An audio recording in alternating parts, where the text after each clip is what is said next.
साथीहरू नमस्कार। आज चाहिँ म खाना बनाउन लागिरहेको छु। आज चाहिँ कर्कलोको तरकारीसँग खाना खाने विचार गर्दैछौँ हामीहरू सबैले।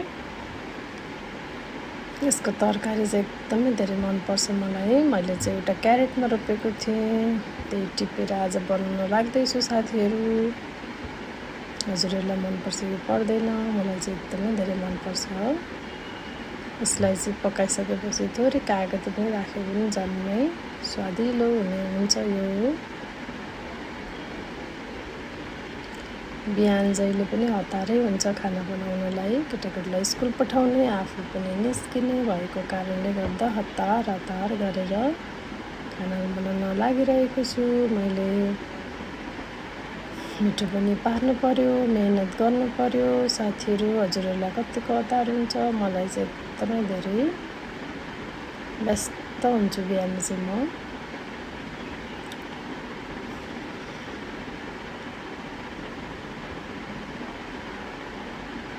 कर्कलाको तरकारीलाई चाहिँ मैले यसरी कुकरमा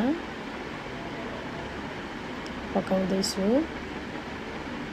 यसलाई एकछिन चलाएर सबै मसलाहरू लगाइसकेपछि 2-4 सिटी लगाइदिनुपर्छ।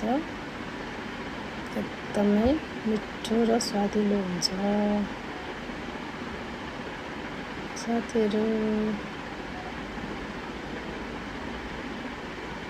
मैले अलिकति चौलानी पनि लगाएँ। पानी पनि लगाउँदा त हुन्छ, तर चौलानी लगायो भने अलि बाक्लो र मिठो हुन्छ। केटाकेटीलाई अलिकति आलु फ्राई गरिदिएँ, थोरै ब्रोकाउलीको तरकारी पनि पकाएँ। हामी चाहिँ प्रायः तरकारीहरू अलि सादा नै खान्छौँ, त्यो बेसार पनि लगाउँदिनँ म, सादा नै मनपर्छ।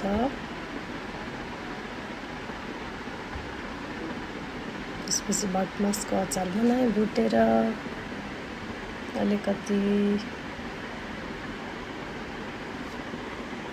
त्यसपछि साथीहरू साग पनि थोरै, साग बिना त खाना नै अधुरो जस्तो हुन्छ, र थोरै साग पनि बनाएँ मैले।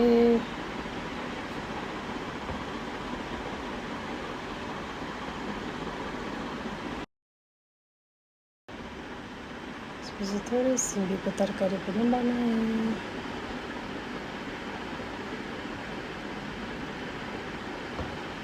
सबै पाकिसक्यो अब साथीहरू। र